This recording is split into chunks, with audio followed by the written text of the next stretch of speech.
Welcome to the Nurturing Parent Podcast. And for this week, we wanted to help celebrate Valentine's Day by inviting two amazing guests. We have Sharla and Robert Snow joining us from the Master Your Marriage podcast.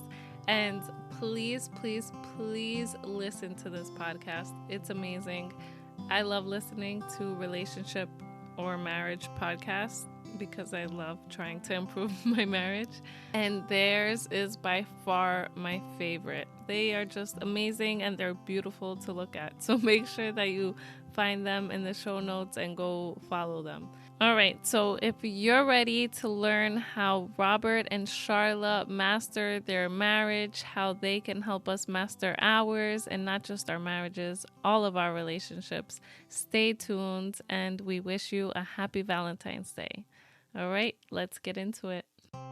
Hey, Mama. Welcome to the Nurturing Parent Podcast. Do you want to end the constant battles for bath time? Do you find yourself emotionally exhausted at the end of the day? Do you wake up with big hopes for a smooth day of fun with your little ones, only to face an early morning meltdown because you peeled their banana the wrong way? Silly you. Silly you. Hey, I'm Serena. I am a mama of two little ones, and as a new mama, I constantly question myself. I wanted to make sure I was raising respectful kids while also building a strong bond with them. But I discovered that I had to unlearn my ideas that punishment was the way. With Lisa's encouragement, I've been practicing a respectful and gentle parenting approach, which is strengthening our bond as a family. And hi, I'm Lisa. Amma means grandmother in Icelandic. I am a mama and an amma. And I have over 40 years of experience in childcare and parent coaching. And I am so excited to share the knowledge I've gained over these years with you. Together in this podcast, each week we will explore some easy to implement skills you can add to your parenting tool belt to help you create a happy, thriving family. All right. Yay. We are super excited to introduce you to our next guests. And may I say, the first man on our podcast. We have a husband and wife team here to join us on the Nurturing Parent Podcast today. Serena and I have been talking for a long time about having guests to come on to talk to us about how to keep our marriage or relationships strong, especially in the early years of parenting when life just suddenly seems rather unexpectedly crazy on so many levels. And I want to know, why do more people not tell you about that part of becoming a parent? We're delighted to introduce you, listeners, to Sharla and Robert Snow. They're coming to us from their Master Your Marriage podcast. And I just think that sounds so empowering. Master Your Marriage. This team have been married for over 30 years, and they have 4 children, 3 of whom are in their 20s, and 1 is a teenager. As they both came from divorced homes, Robert and Sharla were determined, they say, to learn the secrets of having a lifelong happy marriage. And they say that they believe a masterful marriage isn't hard. It just takes a little practice and the right skills. Welcome. And thank you so much for being here with us. Thank you so much for having us. It's a pleasure. And it's been fun already in our pre-chat, just getting to know the two of you. You're beautiful, both of you. Thank you for having us. Yeah, it's going to be fun. And I feel doubly honored. Actually. You should. Yeah, I do. Yeah. First man the show. Hope I don't screw up the rest of them. I will say we had the voice of Serena's hubby on for about 2 minutes for our 100th anniversary, our 100th episode. Awesome. So his voice was here, but as a person to be on the show fully with us. Welcome, Robert. Special welcome to you. Yeah, I'm excited. So I wanted to start off from that intro, how you say, it isn't hard. It just takes a little practice and the right skills. But for me, what I felt like it was whipping my husband into shape. And I feel like I finally whipped him into shape and now he behaves. and we can do it better as a partnership. But I feel like it was me getting him to comply with what I wanted. And so I wanted to hear your take on that, because I don't think you should have to whip your partner into shape, but I felt like that's what we needed. Yeah, maybe you did. I don't know. But for me personally, when I tried whipping him into shape, I wasn't so successful. I think I tried. Didn't I try? Oh yeah. Yeah. You tried. So as you said, we've been married for, in January, it's going to be 32 years. And first, I do want to say, before I answer your question, I want to also say that we use, because our podcast title is Master Your Marriage, I really do want to make sure everyone realizes that what we're going to share today, you don't have to be married to have it apply to you. I think anyone has been in a relationship that maybe they're no longer in, things didn't work out, or if you're in a relationship with someone that is committed but not married, or if you're in a married marriage, it applies to all of us, because I think we're in relationships now, or we'll be in relationships someday in the future. And so the skills to have a successful, emotionally committed relationship are important. So we might slip into saying the word marriage, but really it just means any emotionally committed relationship. Yeah, those partnerships are important. Yeah. Thanks. Yeah. Thanks for that. Yeah. No worries. So when we got married, I tried whipping him into shape, but because we both came from, as you said in the intro, broken homes, my whippings were pretty darn harsh. I knew how to do contempt really well. I knew how to do criticism really well. I didn't take any responsibility. I wanted to be right. I had a lot of immaturities coming into our relationship. And so my version of whipping him into the shape almost cost us our relationship. And, both of us had our fair share of Robert's mom was married 4 times. So he came from divorced home. My mom and dad it was very chaotic in our home growing up. There was a lot of strife, a lot of screaming, never really any peace growing up. And so those were the patterns that I brought into our relationship. And we struggled for a little while to be able to figure out if we could make it work. Yeah, that's, and the things you learn as children, like they're always watching, this, right? And the things you learn as children is you learn how to have disagreements. You learn how to show love.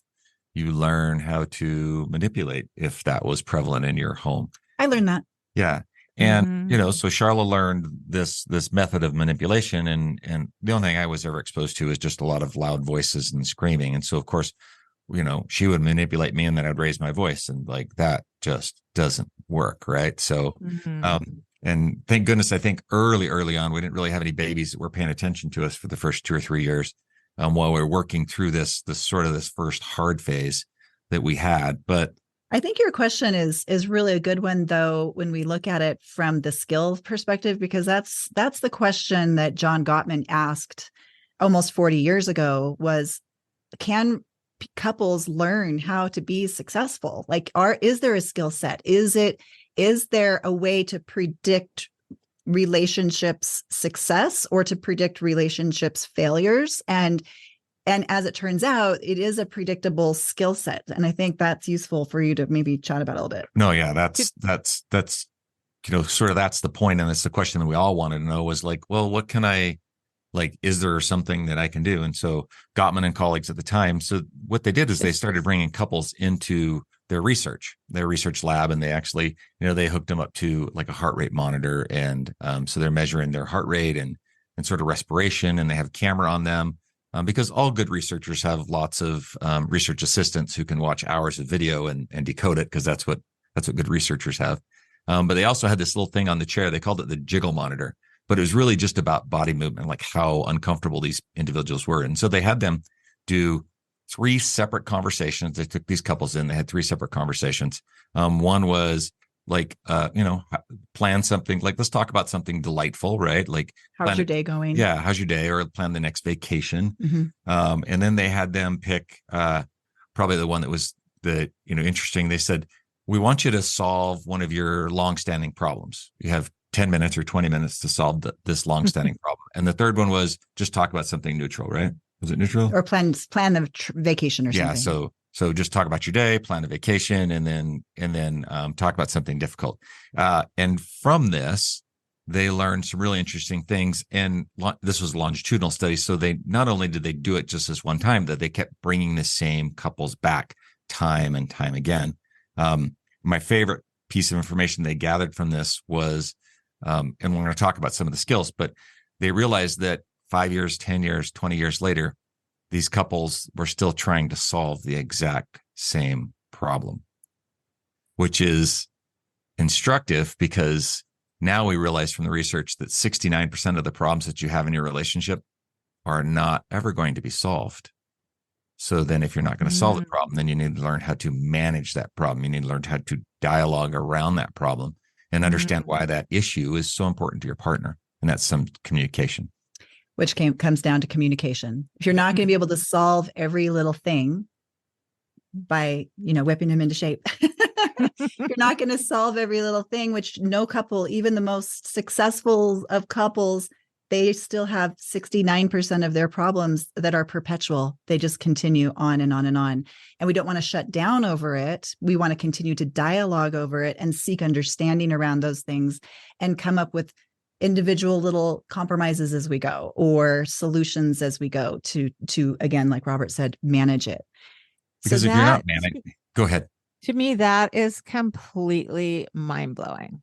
69% of the issues that we face with a partner will never go away. Like that's foundational information, right? And I think it normalizes it. Fix it. Yeah, it normalizes it for all of us because now it's like, there's not something wrong here. Yes. I think so many times we get into relationships with the Disney image of, this person's going to come into my life and they're going to rescue me and they're going to plug all the places where I have insecurities and they're going to solve all my problems. And then you get into a real relationship where there are real struggles and you're like, did I marry the wrong person? Yes. There must be something wrong here. We're arguing about things. Well, no kidding. We all do. The problem is Disney and all the rom-coms end at the happy marriage. Right. They don't show you life in the first year or 10 years or 40 years of the marriage, right? It's like, set us up and leave us hanging there. Well, and the continuation of that is that what they found is they could actually predict the success or failure of a relationship with 94% accuracy. And that was incredible. Like, think of that. You can watch a couple, and what they were really looking at was how they did conflict. You can watch a couple have conflict for 15 minutes and say with 94% certainty whether they were going to make it or not. Think of that. That's incredible. Incredible. And it was based on what he ended up labeling as 8 predictors for divorce. And that for us, when we talk about those early couple years of our marriage, learning what those were and avoiding those pitfalls was huge for us. Mm-hmm. Yeah. If we so could just before we go any further, can you just tell very briefly who Gottman is for our listeners who aren't in the US or Canada? Yes. Thank you. So Dr. John Gottman and his wife, Dr. Julie Gottman, he was primarily a researcher. She was a therapist. He started out before he met her studying the predictability of relationships, mostly because he himself and his original research partner were such failures at relationships themselves, as he says. Yeah, they just wanted to figure out what was going wrong. Why is this not working for me? And so they began doing research back in the mid 70s. And then later on, he and Julie were married, partnered together. By that time, they had accrued, like Robert said, they had these couples come back in for decades and compiled thousands and thousands of hours worth of, watching, observing couples. And at the end of it, the point was that he was able to put into 2 groups those couples that he labeled as the masters and those couples that he labeled as the disasters, and was able to pinpoint what the differences were between these 2 groups, and then create a system around coaching or therapy that would implement those things that he learned. Thank you. Yeah. I know their work. It's phenomenal. Yeah. Yeah. The fun part about their work is I always like the anecdotal stuff. Julie Gottman said, hey, we should figure out a way to kind of take our work and let's do some coaching and some research more about making couples better. And John was just like, oh, well, I was just more interested in just watching the Titanic sink. I didn't really want to fix it. I was just marking the time until it went under the water. So, oh my gosh. From his perspective, it's like, I was just studying until they fail. Cause he sort of had that view on relationships that they're just all going to go. If they're going down, they're going down. That was They're his going view. down, yeah. But they're not, Okay. and they don't have to. But think how Okay. powerful that is. You have nearly 50%, a little less than 50% of relationships, first we'll First call it marriages, marriages, yeah. first marriages First and then partnerships. divorce. Second marriages is almost 2/3 of marriages, of second marriages that fail, and almost 3/4 of third marriages that fail. Like, this information should be taught to us when we're like 10. I don't know. We should 10. be That's what I was learning gonna this say. early in life. Mm-hmm. Yeah, before all the resentment seeps in. Sorry, I just came to a realization after my question came out, and then how you preface that marriages are really, you're talking about any relationship. And it made me think about, because we always mention in our podcast that our relationship with our kids, the tools that we use in communicating with our kids really apply to our marriages as well. And so I thought about do I whip my child into shape? What I'm practicing here is communication and learning how to understand my daughter's style of communication. And that made a lot of sense. It was like a smack in the face moment.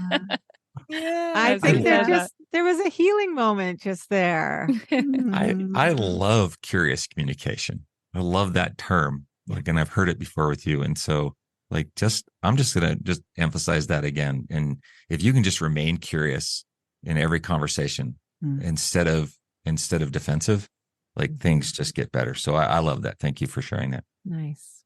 Yeah. All right. You say that your approach focuses on getting to the root causes of triggers, frustrations, and disappointments in relationships. And honestly, that sounds really good. And here at the Nurturing Parent, we do love getting at the root causes of issues in our relationships with our children. So, what can you share with our listeners about how to do that in their marriage, adult partnership relationships? Yeah, that's tricky, especially the how to do it, to talk about that in the next 5 minutes, right? But I think a lot of our answers come from first understanding, as Serena just pointed out, right? I think so much of it comes from being able to understand it so that we can find the solutions. And most of us, I believe, have the solutions within us if we understand the problem better. So let me share, maybe you've heard of Morris Massey. He was a sociologist, and he defined these 3 important developmental stages that humans go through from birth. And the first stage was up to age 7. And that's where he said children are these little sponges, and they have blind acceptance about everything. So they see everything as true. They don't have a critical faculty to say, oh, that Spider-Man really can't do that. That actually, when he's swinging from building to building, that's real. But the same is true in watching all of their relationships, and most of their imprinting in this, what we call the imprint stage, comes from their parents or their caretakers during that 0 to 7 time period. And that's where all of our conditioning takes place. Like, most of the challenges that I see later in coaching with clients comes from this particular stage. That's when the programming happens, maybe there's traumas that are there and, that are formed during that time. Belief systems are deeply ingrained during this time period, and we don't even know it, right? And then children go into this next stage that he called the modeling phase. And modeling is where we're copycats. We want to copy everything everybody is doing. We're copying our parents, but we're also copying friends and other people now. And instead of there being total blind acceptance, now it's more like children are just trying on a shirt. And they're like, do I like this idea or do I not like this idea? So it's less blind acceptance, but they're still copying. And then the third stage he calls the socialization phase. And that's when we're really highly influenced by peers, and we tend to try to sometimes reject our programming, but it's most of that isn't rejected. It's within us. And usually that continues to get reinforced because we find people who are most similar to us that kind of reinforce a lot of that programming. So when we look at root causes, coming back to your question, in the context of relationships, it really does go back to what's in our programming. What is there during these early developmental periods, especially that first imprint stage? As we talked about earlier in the beginning, how Robert and I fought in our relationship was directly correlated to what we had seen, because that's all we knew. Yeah. How we handled conflict, how we communicated, how we shut down when things got difficult, rather than being able to dialogue through those conflicts that all couples have. Were we deflecting or were we taking responsibility? And since most of those predictors from divorce that we just talked about come from how a couple does conflict, our conflict skills, they sucked. And so honestly, we say if we were to get married again now. Oh, yeah. If we were to get married today, we probably would have been done inside of a year, right? Because relationships now, committed relationships just come and go. Like, oh, I'm with you. It looks too many red flags, like out of the gate. I don't know. And then I'm out, right? Luckily for us, we were married, almost 32 years ago, when there was more of a, you have to stick it out mentality. And maybe that's brought by our parents, but we're both hard headed, much like a lot of people, right? We just like, I want to be in this relationship and I want to fight for it. But my version of how to fight for that really wasn't the best at that time. And I'll also say, I think one of the reasons why we worked through it, and I've never said this before, but it just came to my mind, but he had a lot of abandonment wounds coming into our relationship from having 4 dads and people that always left, and kind of having this swinging door at his house growing up. And I think he was so determined to make it work, whereas I kind of had the opposite attachment. And I think he was going to stay in it just because he didn't want to be abandoned. And it worked to our advantage in a way, even though it needed to be healed. It kind of kept us together long enough to figure it out. So my answer to your question when it comes to root causes is really to focus on ourselves and to focus on our patterns and to focus, there's a really good book called Everything Isn't Terrible, which I think is a really enlightening book to just start to learn how to focus on our own individual responsibility and patterns within our relationships. And kind of having an understanding of where those things come from gives you an opportunity to step in and to interrupt the patterns rather than just letting the mind be asleep and just acting on autopilot. Yeah. And I think it's also, realizing where these patterns come from and how the majority of problems in a relationship really do stem back to that primary family that we grew up in. I think that's inspiration too. Like it's hard to hear it, but at the same time, it's also inspiration as we turn that around to look to now hopefully be better than our parents were for our children. Allow that to sort of be the inspiration for what we want our children to see, realizing that they're going through these different phases in their life now. How can we show up as the best version of ourselves to give them a healthier attachment than maybe what we had, and healthier patterns than what we had? Because we've all said, I'm not going to do X the way that my parents did X, right? We've all said that. And then of course we want to kick ourselves or beat our heads against the wall when we say exactly the same thing for absolutely no reason that our parents said, right? And that's why learning about why, it's hard to be introspective, especially in this world, right? Like, I don't want to look inside of me. It has to be somebody else's fault, right? But learning about how to become a better person, just for you, just for your kids, just for your partner, right, pays so many dividends. And as we become the best version of ourselves, and we talk to our clients, and we talk to our clients about this often, the ones who are maybe even to the point where like the relationship's not going to progress. Like, your job now is to become the best version of yourself for you. What is it that you have to learn, right? And learn that so that you can bring a better version of you communicating, a better version of how you disagree into your next committed relationship, if that's what you want, right? And that's hard. It's hard because it's always easy to deflect. So in the moment, here's our listener, and they're like, okay, but what happens when I get triggered? What can I do right now in this moment in my marriage? I'm triggered. Help me. Yeah. So actually, one of the exercises we've shared is to just actually do that for 24 hours. Just take a little notepad or open your phone in your notes section and just start to notice, where am I getting triggered? Where am I trying to still control my spouse? Where am I sitting there in my mind having this mental dialogue about how horribly and stupidly they load the dishwasher, or whatever it is. And start to make note of all of those places. And and that's going to start to like, okay, where is this really coming from? Are there stories from earlier in my life? Because our current partner rarely is the trigger. Our triggers are they're old wounds that have scabs that have grown over them. Mm-hmm. And they're these tender, fragile parts of us that really have nothing to do most of the time with the current person that we're with. Yes. And so it's giving a little bit of grace and compassion to myself and also to him. Like, what is this really about? And just taking the pause. And I love Viktor Frankl, right? That quote where in between stimulus and response, there is that space. Mm-hmm. And in that space lies our power and our freedom. So slow it down. And Mm-hmm. when we do find ourselves to the point where we're triggered, talk about flooding a little bit. When we find ourselves where we're flooded emotionally, that's a significant predictor for divorce if we allow that to run rampant in our relationship. So it's important that you brought this up about triggers, actually. So maybe. Yeah. I mean, so as we talk about, the Gottmans like to talk about this thing called flooding, but really it's just our fight or flight system. And sometimes we call it fight, flight, or freeze, right? Which is this, our sympathetic system is just an overdrive, right? And that's what happens when we get triggered.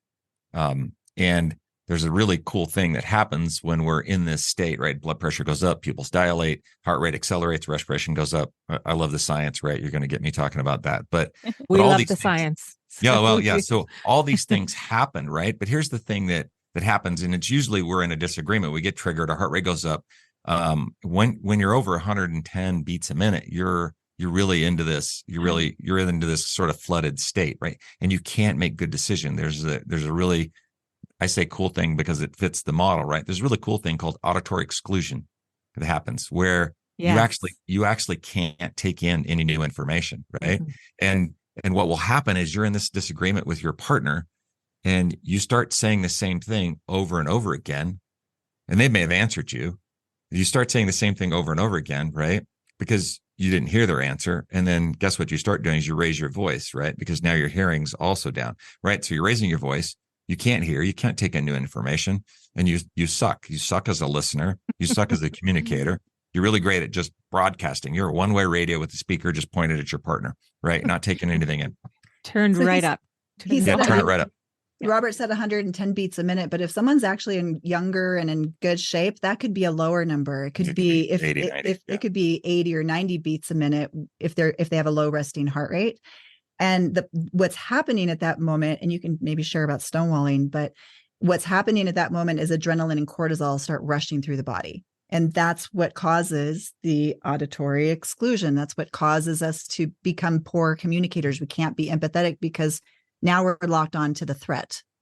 And our partner in this case is the threat. And so what happens, 80% of the men that were in the studies, when we would stonewall, I know you guys talked about stonewalling on one of your episodes before as one of the patterns in communication that is unhealthy. What they found is that 80% of the stonewallers were men. Yeah, usually men stonewall. And the reason why they do it is because they're hitting that 100 beat a minute mark. That's the minute that they stonewall is almost always coincided with 1 second after they started going into that fight or flight, which is about 100 beats a minute.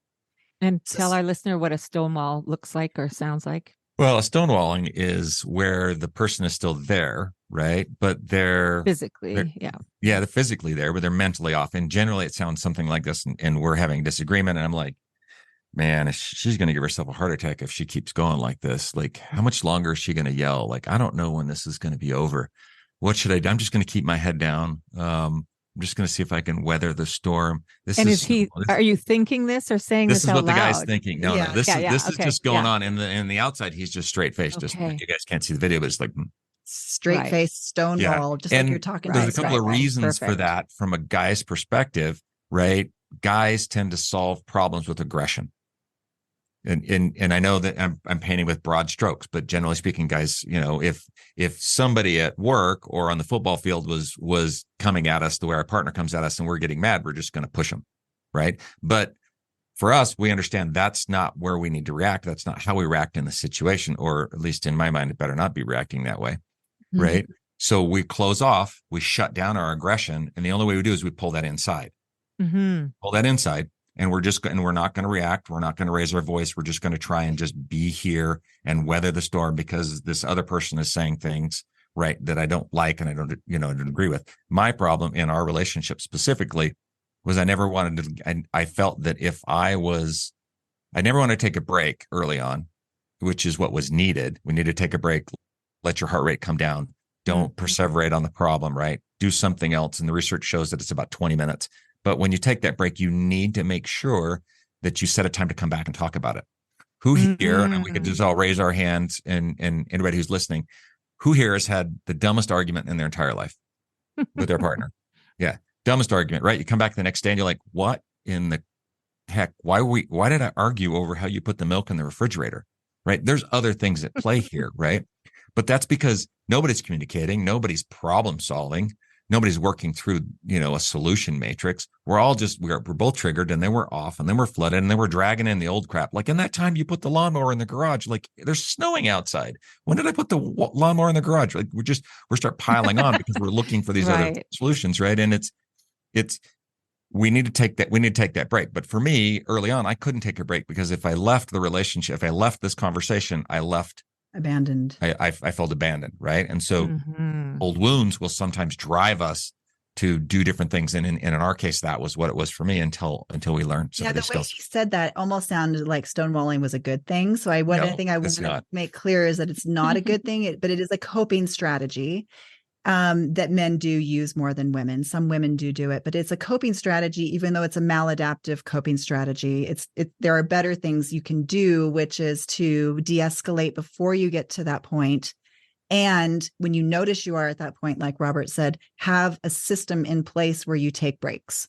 That's really important to have that. So for instance, I feel myself shutting down. I'm going to take a break. Let's reconvene at noon. Yeah. And it won't sound quite so controlled. But I mean, that's what you want to convey, right? Like I get that I'm done. I can't do this in the moment. I got to calm myself down. Because at that point that you've not de-escalated enough to get to that point where if you move forward any further, it is not going to be pretty. And so we need to take a break. And we'll actually have clients wear heart rate monitors so we can identify when that's happening, so they know and start to learn. Because in the research, they found that we actually are very poor at recognizing it ourselves when that actually happens. We're not good at knowing what our heart rate is. Yeah. And so they would tell couples, okay, you're flooded. Just out of curiosity, don't look at your heart rate monitor, but tell us when you think that you're back to baseline. And some of them had gotten to 160 to 170 beats per minute, like really high. And they would say, okay, I think it's back to baseline now. They were still at 120. Right. They were still at 110, 120. So we're not good at noticing it. So we teach couples to communicate about this before you're there, because if you wait until you're in the moment, it's not going to happen. So have a system in place and talk about this. If we ever feel like we're getting to that place, this is the plan of action. We're going to give a hand signal, like a timeout signal, or we have a code word or something like that, so that we know what that means. And we know that we promise each other we're not going to abandon each other. We're going to come back to this conversation within an hour. And if you're still flooded in an hour, come back and say, I just need a little bit more time. I think that it sounds difficult in the time, right? I'm in the middle of this disagreement and we're both flooded and I'm going to say, hey, I want to take a time out. You got someone who maybe has abandonment issues, right? But if you have if you know, like you're seeking help and you're like, okay, we have these rocky parts of our marriage, our relationship. And, what do? We want to sort of avoid these deep drag out fights. Say, okay, look, we're going to have this agreement, Sharla and I. If it starts to get a little crazy, I'm just going to say I need to take a break and I need you to be okay with that. And the reason I'm going to take a break is because I want to be able to have a rational conversation. I don't want any stonewalling. I want to be able to move forward. And so once you've agreed with it beforehand, you start getting into it and you're like, okay, I think it's time for us to take a break. We have a code word. We say that was a little sharp. That's our code word. Like if we go and I was like, that was a little sharp. That just meant that was just that kind of got through my armor just a little bit. And I can sort of feel like maybe I want to respond sharp as well. And I'm like, okay, you know what? I'm sorry. Actually, I was a little tired or maybe I was distracted or something. I didn't mean it that way. I can de-escalate immediately. And then, and then hopefully we don't get to flooding. Yeah. Yeah. Beautiful. We've drifted a little way from what I wanted to mention. It was just two metaphors that you mentioned in your podcast, which is amazing, but I wanted you to share them here. It was one about the buttons and So as far as triggers. triggers, yeah. going back to what we were talking about a few minutes ago, our caretakers and our adults in our life, our parent figures, they put these buttons in us. They wire these buttons into our psyche when we're before we even have memories of those things, 0, 2, 6, 7. And so we kind of spend the rest of our adult life trying to unwire those buttons. And it's a life journey. It's not something that we just go, okay, here's this 3-step process, we're done. I think Robert and I still find those little buttons that are wired into us that we're still undoing. I think we all do. And I just want to say you're not a bad person if your buttons get pushed. Yeah. You're not doing it wrong. You're not, like, it's normal, it's natural. And the reason I'm loving this conversation, and thank you both again so much, just right now I have to say that, is that we can develop and learn skills. Yes. And I love that, unwiring those buttons that have been inserted. Yeah. The other one, totally normal. And the other one was about when you're fighting with your partner and you're fighting with two closed fists. But I loved these metaphors. Those were both these metaphors. Serena listened to some of Sharla and Robert's podcast, so that's where these are coming from, right? Yeah. So that one we stole from John Gottman. I have to admit, we're not quite that smart. But that's the one where that's the one where you're, when we talk about trying to understand, right? That curious listening, right? There's a reason why Sharla really wants me to. And maybe I'm passionate about a particular topic. When they're passionate about something, and for me, it's not a big deal. It's like, no, how about a white flocked Christmas tree, right? She doesn't think that's a good one, right? But like, there's something that's important to her about that. Like, we can talk about our son, right? Like, this is probably our one issue, right? For me, I was raised with like absolute respect for parents and for older people, and like that's just sort of almost military in the way my mom raised me. And Sharla wasn't raised that way, and so when we'll get into disagreement, I'm like, well, he was, he didn't respect you, and he was, this way or whatever. It took a while for Sharla to dig into that and say, look, this is a deeply held issue for me, right? This is something that I've always believed is important about children or whatever that is, right? And so that was the deeply held issue that was in my fist. And for her, freedom to make decisions or being your own person. Play and fun and other things that were really important. Yeah, those are important to her. And those we became, if both of these are held in our fists and not revealed and not open so that we can understand each other's really deeply held issues, then we butt these two fists together. Right.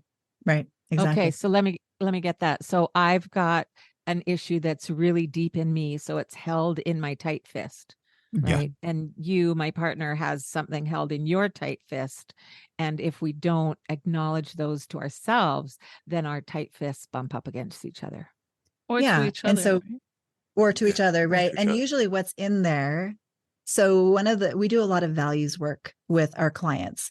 Values are everything to human behavior. And a lot of our values are deeply held and even unconscious. And what's usually in our fist when we're fighting with our partner is a deeply held value that might be unconscious to us and definitely unaware to our partner. And if we can just take those fists and open those fists up and say, this is what's so important to me, and this is what's so important to me, and how can we find a solution here or some kind of compromise here that honors your values and my values? How can we merge these values together? But instead, people get lost in the details. They get lost in if we're using Robert's example, maybe our son said something that was disrespectful and we're fighting about that one little sentence, but we're not opening the fist to see what's really inside the fist that's really important to both of us so that we can find a solution. Bringing curiosity again, right? Bringing curiosity. Yeah. All right. Cool. So much here. Yeah, go, Serena, go. go. Just to get into the next question, because I feel like we can keep going and going. We could. But in my marriage, I felt in the beginning, especially after our first baby, we were newly married. we had a baby right away, and my husband was still used to going out on weekends and living that kind of life. And for me, what was most important was being home with my baby, and if we're a family, we should be doing it together. So he was working, he was paying the bills, and I thankfully was able to stay home with my baby. But I found myself tallying up that I did the dishes, that I cooked, that I did the laundry, that I folded it, that I put it away, that I did bath time, that I did lotion time. Like every little thing I started tallying up. And it made me very, very resentful to my husband. And I think in one of your episodes too, you said how in marriages, 67% of marriages start struggling after a kid, and they're not that happy because they fall into resentment. Dissatisfaction. Dissatisfaction. Yeah. Dissatisfaction. That was the research, and it shows that and this is where it's challenging. So 67% of marriages, they call it marked dissatisfaction in their relationship. Extreme dissatisfaction in their marriage quality for the first 3 years after a baby comes into the family. Right now, let's compound that by the fact that in not all, but in a lot of cases, people are, they want to stack their kids together. So they got a 2-year-old and they have another baby. Oh yeah. So now is that 6 years, and then they have 2-year-old and have another baby or something, right? Like, and we see it sooner and we see it later, but like there's usually not a 3-year gap between, kids when people are like, I'm in this time of life when I want to have babies, right? They go baby, baby, baby. And then like, that's 3 times. Now you just start putting an exponent next 9 to that years later. 9 years later worth of dissatisfaction because they've never had a chance to recover. Mm-hmm. And, but that's not the bad part. The question is, what are the other 33% doing that are really happy and excited and their relationships actually getting stronger? We want to look at those and like, what can we do what they're doing? Sorry, but was there more to your question behind that one? It was that, and me just feeling resentful, and at the same time resentful for myself because I wasn't contributing financially to that household, and maybe that was making me more resentful. Mm-hmm. It was just like never happy. And I remember going through the first year thinking, this is never gonna last. I'm gonna get divorced. How can I stay with him? And I really need to whip him into shape or it's not going to work. And resentment's a beast, isn't it? Oh yeah. And it's hard. What you had said, Serena, was, is this a common pitfall that you see in your practice? This kind of, tallying it up and feeling the resentments building. Yeah. And all of that. From a bigger picture, I would say, as Robert and you, that the two of you just talked about, like this is very common in 67% of relationships. And it's like, let's be honest, there is a huge shift that happens when the baby comes. Like you said, your husband was like, I was partying before, we were living the half single, half together life. And all of a sudden you bring this, and it's a beautiful time. Like, I don't want to get away from the fact that is an incredible time where so many new hopes and dreams are born, this beautiful little human that we bring in to our household. But then we stop communicating with each other. We stop talking. We stop getting to know each other. We used to be experts in each other's lives, where I was totally concerned with what was going on in your every waking moment and what you were worried about, what you were excited about. And now we stop talking. Now sex is out the window. Now we're sleep deprived. We're exhausted. And this little baby has so many needs, and you're out partying. And mama's hormones are going off the charts too, right? Immediately after birth. Absolutely. Those first few weeks is just chaos in the hormones as well. Right. Yeah. And so, I mean, I want to acknowledge all mamas. I mean, I understand that is such a shift in time, a transition. And so the question becomes like, how can we go through that transition to where we can have a strong relationship, because our values are being completely upended, right? What used to be important to us last year, all of a sudden are turned on a dime, and we have new things that are important to us. And maybe what's important to him and what's important to me have changed, and we're not on the same page. So how do we stay, updating each other's maps to each other? How do we continue to do the small and simple things that are going to keep us from being torn apart? And I like what you said about resentment, because Resentment is a complex emotion that's filled with lots of different emotions. Anger's in there, pissed offness is in there, like all these different things. Rage is in there. Like it's filled with all these different complex emotions. But what does it really come from? What is resentment stemming from? And I think it's important to look at that, because resentment, I tell you, I have clients that sometimes come to us that have held on to these resentments for 10, 15, 20 years. And we'll get into sessions with them. And one of them's bringing up, do you remember that time when we were at Disneyland and this thing happened? You're like, what are you talking about? That was like 15 years ago. So that pile of resentment can last if we don't clear it out, like clutter. Like I've got so much clutter in my basement right now. If I don't clean that out, but resentment's the same way. So where does it come from? And I would say it comes from 3 really big sources. One, and this might have been, I don't know your husband, so I'm just going to use this as an example potentially, but I don't know you guys that well. But one is usually it's in one case or another, being emotionally immature, because we maybe had that Disney movie idea. We didn't realize what we were getting into. We all sort of come into relationships pretty immature, and immaturity isn't an age at all. There's plenty of very people my age that are very immature, and young people that are very mature. So it's not an age thing. But when we're emotionally immature, refusing to kind of grow up, we might have this idea of what marriage is that it's not. Maybe we expect our partner to fill our every need still. Maybe we need to be right. Maybe we need to win. Maybe we have unreasonable expectations and we need to grow up. So that could be where a source of resentment could come from. Another source of resentment can come from when we're not speaking up. And this is a huge one, especially for people pleasers. If we're just going along with things, and you mentioned this word also on one of your podcasts, to capitulating, right? Where we're just doing something, we're saying, okay, that we're going to do what it is that you want me to do, but we're doing it with resentment. So I'm resentfully accommodating you, but I'm not saying that I don't want to do it. So I'm not speaking up. So that also comes from, emotional immaturity. So sometimes we just need to grow up. Sometimes we need to speak up. And sometimes we need to learn how to repair. So the third big reason for resentment is we need to learn how to repair these things that are going on. We need to get back to communicating, which is something that goes by the wayside with 67% of couples. They need to start communicating again, and learn to repair early, often. We have an episode, which I'd highly recommend on this topic so we can move forward so I don't take up too much time, but we have an episode on how to process a regrettable incident. So you've had a disagreement with your partner. How do I repair that after the fact? Beautiful. And that's a really important piece to do, so that you're not letting those resentments stack up in the basement and talking about them in therapy 20 years later. Yeah, resentment's really, really hard. And, it's also hard to hear the thing like, oh, well, I need to become a little bit more mature in that. But learning how to communicate is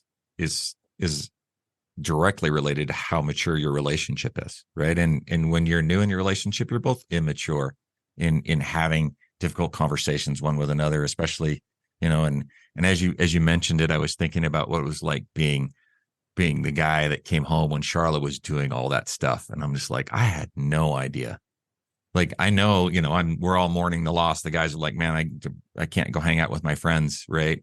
And there's that piece, but there's those, like, I don't know how hard it is, even when I try. And when I try, I usually fail because the baby cries and I'm not doing it right. And, and so there's that. Yeah. And when Sharla gave me a little bit of grace, she's like, no, you're doing fine. Right. I'm like, okay, sometimes I just needed that. But, the takeaways really is we focus on friendship, and just finding opportunities to connect, building rituals, which we talk about that a lot on our podcast, right? Like, how do we connect when we come home, and how do we communicate, and just continue to discover one another's inner world? Like, we still have to remain friends and build that friendships. We all have friendships with people that have just sort of faded away. Mm-hmm. Right. And it's because you haven't maintained them. Right. Can you give us a couple of examples of rituals that? Yes. That's our favorite topic. Our favorite topic. We can do that again. That would be, I just want to give our listeners really something they can grab onto if it moves them. Rituals are everything to your relationship. They're They're the piece that keeps it moving. It's the fertilizer for the plant. Like, and I could just do metaphors all day long, so I'll probably stop there. But so we have two, maybe three really strong rituals that these just happen. It's how we say goodbye, and it's how I say hello. And we say goodbye. And even if I'm busy and I'm running out the door and I realize I'm late, Sharla will be like, whoa, nope, that's not how we say goodbye. Right. And so we connect, whether that's a kiss or a hug or something. And then I want to learn something about her day. I'll tell her like, oh, hey, I had this other meeting. I do this. And she's like, yeah, I'm going to, have 2 calls today. One started at 10:30, 11. And then when I come home, now I'm updated on what's going on in her life. Right. I'm not hiding any of that from her. I come home, I first thing I do is I want to give her a hug. Doesn't matter. I high five my 14-year-old because I love him. And I walk right past him because I want to get to my wife and I want to get a hug in. Right. I kiss the back of her neck. That's what she likes the best. Right. And then I'm just going to say, how'd it go today? Like, tell me one thing that happened. And then we'll start talking about it. Right. And those are our two favorite rituals because those are daily. Right. I have 2 more. You have 2 more? Okay. I have 2 more. Okay. I want to hear yours too.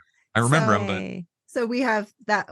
Those are beautiful, and they take seconds, but they keep us communicating and connecting, and they keep us friends. And I think any young family, even really busy family, can find those 30 seconds in the day to do those 2 rituals.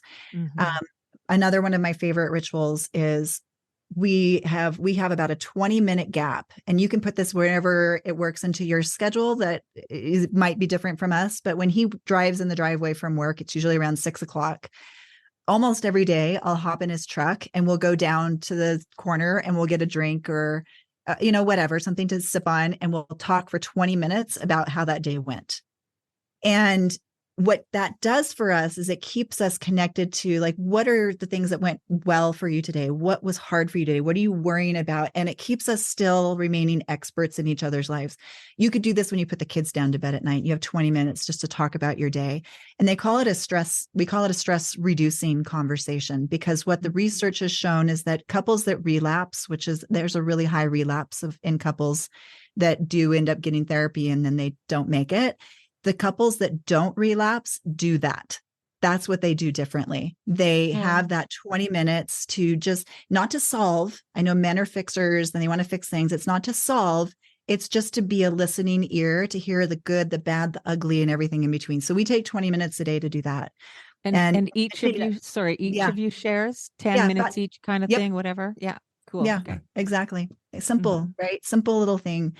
And then I think also a really useful ritual that will probably save you a lot of resentment and heartache,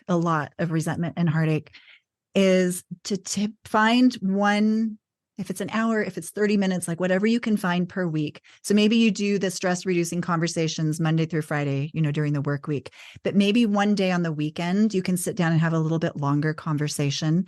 And we have 5 questions that we like to ask each other that are really powerful questions that keep us connected. And we call it a weekly marriage meeting or a relationship meeting, right? So the first question is just like, what right for you this week? What brought you joy? What brought you excitement? Tell me something good that happened to you this week.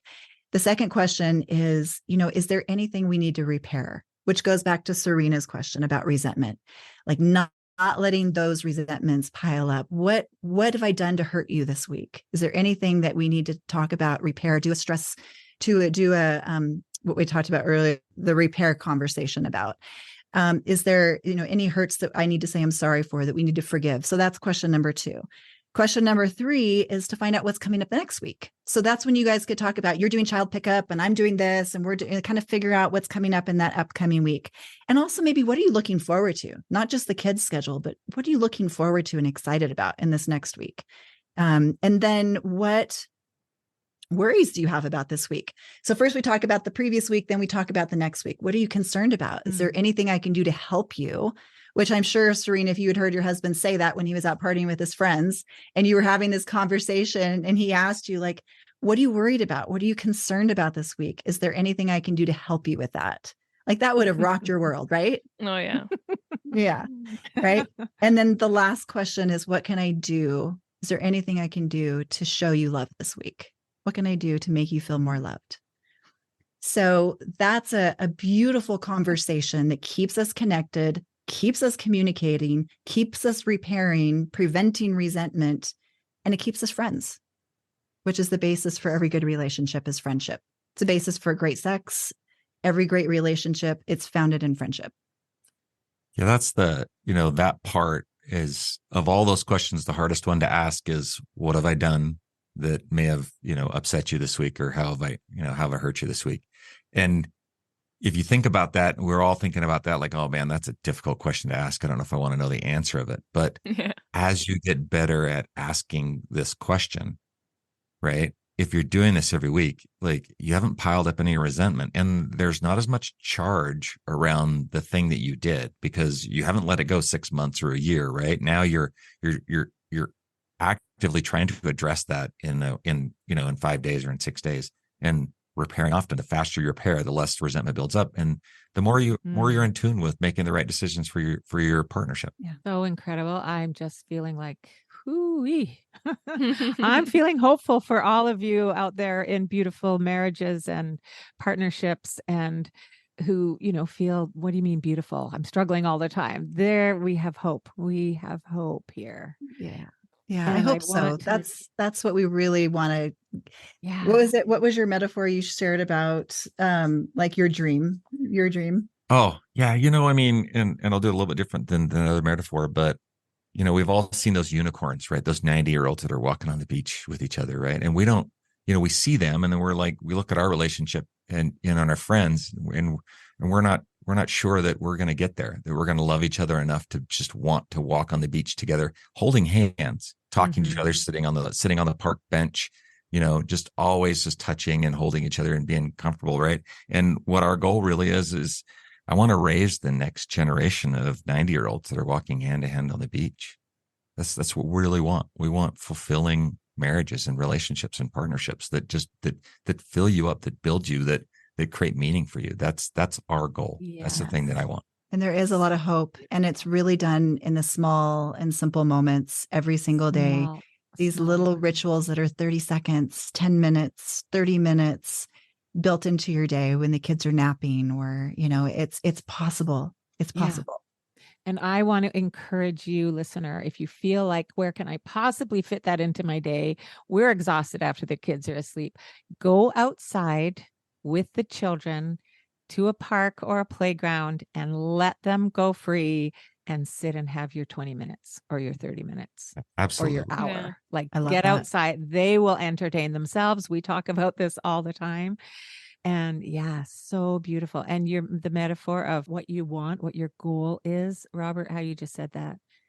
We're raising the next generation of 90-year-olds who are going to be walking on the beach holding hands with their partner. And they're going to learn from watching you. Yeah. And they will learn from watching you. So you healing yourself so that your marriage works and radiates love is how you get to that end, that your child will grow up and have that kind of relationship too. Right? Nailed it. That was Beautiful. All right, Serena, take us away. All right. So these are just 3 questions we ask every guest. We love hearing your answers. And the first one is, what's one thing that surprised you about becoming a parent, or parents in your case? Well, I want to hear from both of them, because it's always Okay. interesting to hear from Dad as Well- well. Yeah. So what surprised me as I thought about this question is, I remember being like on the gurney, I think, in the hospital. And I had just given birth to my second child, and my first 2 were 2 years apart. And I had been so worried as I was birthing and up to birth, like, am I going to have enough room in my love, in my heart for the second child? Because I love the first one so much. And I remember I had my newborn in one arm, and they put my 2-year-old, and I'm going to cry right now. They put my 2-year-old in my armpit, on the other side, and I had one in each arm. And I just remember this incredible moment where, like, our heart can expand. Our ability and our capacity to be able to love actually there is no cap to that. So for me, I think that was the biggest surprise of becoming a mom, was how much my capacity to love could grow. Mhm. Mm. So beautiful. I remember that moment too. I have a picture of it. Yeah. Actually, I'm going to go find it. Yes, you are. Me, what surprised me about being a parent? I think the same thing. Like, I was just surprised how this little human could capture such a large piece of my heart.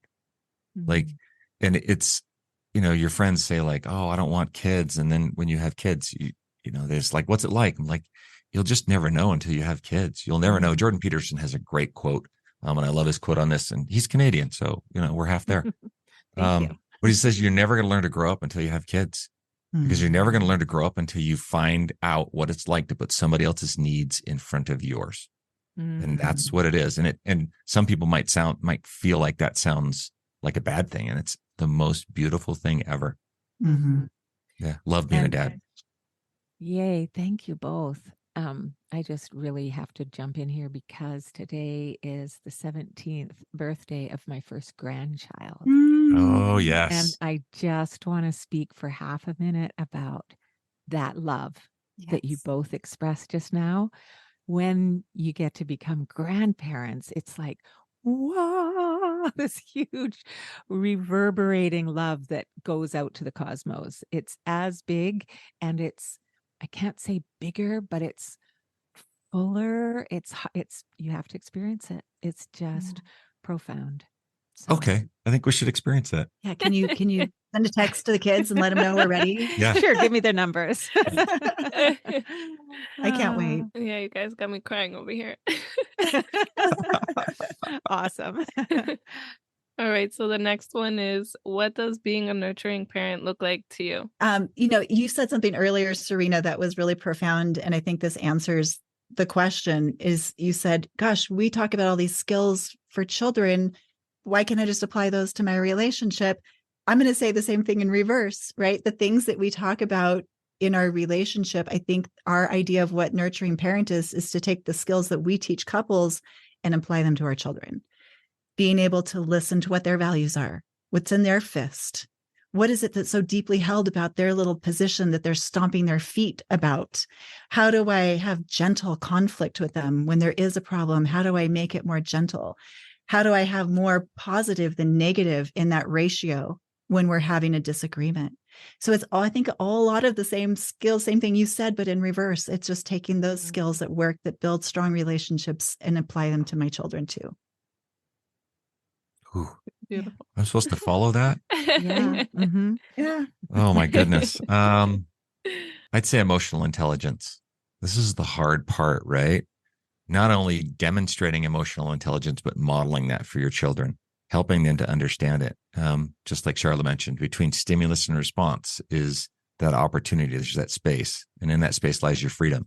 And nothing will really give them more strength. Nothing will prepare them for this world other than, teaching them just even that skill, like that they can act, not react to the things that happen around them in this world. Right. I love that. Like, let's just act. Let's not react. And that happens by you acting, considered acting, not just reacting to things that happen.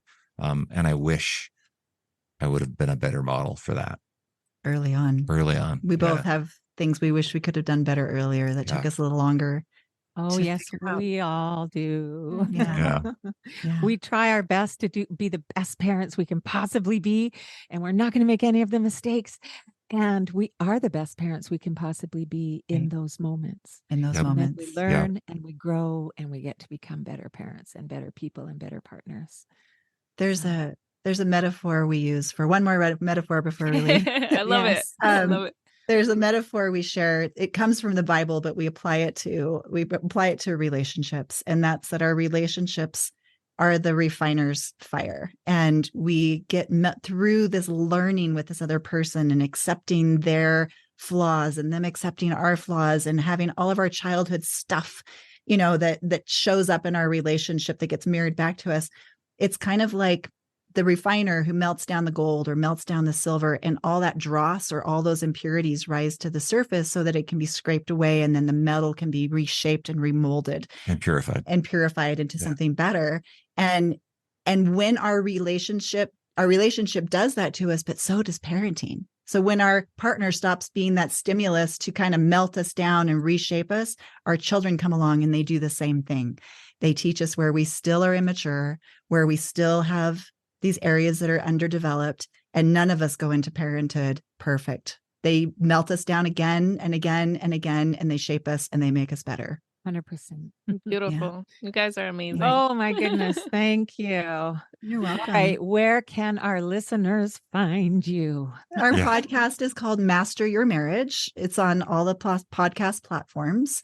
And then Master Your Marriage is also our handle on Instagram, TikTok, Facebook. We're most active on Instagram. We're there posting little tips, little things every single day. So come over and find us over there and follow us. And we try to not do any gatekeeping. We try to drop as much value as we possibly can. So come join the party. And then on the website, it would be Master Your Marriage Podcast, all one word.com. And if people want to search you out for actual coaching. Yep. We do one-on-one coaching, group coaching, retreats, workshops, and online courses. So all of those things are available. Just reach out to us. There's an apply for coaching button on our website. If you want to know more about it, we do a free discovery call just to see if it's a good fit. And you can always do that and we can chat and see where we can go Wow. from there. Okay, you guys are inspiring me to actually want to be in a relationship again. Oh, that's beautiful. Wow. And it's been 7 years. So All right. yeah. Give me 5. Yep. Wait a minute. Oh, hit the microphone. Thank you. Call that Thank a you. success. Thank you. That's a Oh, win my right goodness. there. You're very welcome. Thanks for having us. Yeah, This you was guys fun. were awesome. This is fun. Well, we love you. Listeners, we love you. Thank you for listening. And thank you both, Robert and Sharla. Our pleasure. Thanks for having us. Thank you. Okay, so I'm going to quickly share my gems because there is so much in this episode. I hope you were able to take out a bunch of gems, but to share mine quickly, number 1 is being repair often. Number 2 is find opportunities to connect. That really resonated with me because I know sometimes my husband is doing that by asking me to play Switch with him or watch a show with him. And I make myself busy by usually doing laundry. And so sometimes I need to be able to put that laundry down and connect with him. Number 3 is create rituals. And when Sharla and Robert were speaking about this, it reminded me of the rituals that my husband actually put in place that I started to really appreciate and admire about him.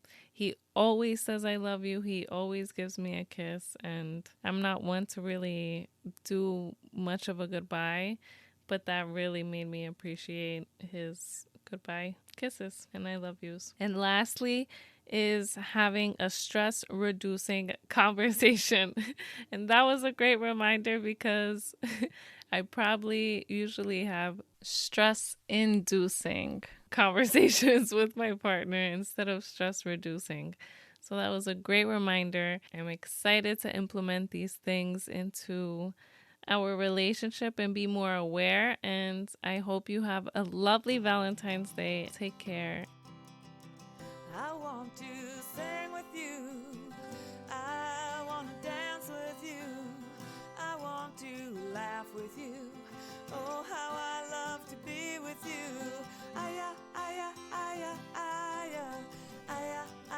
I do.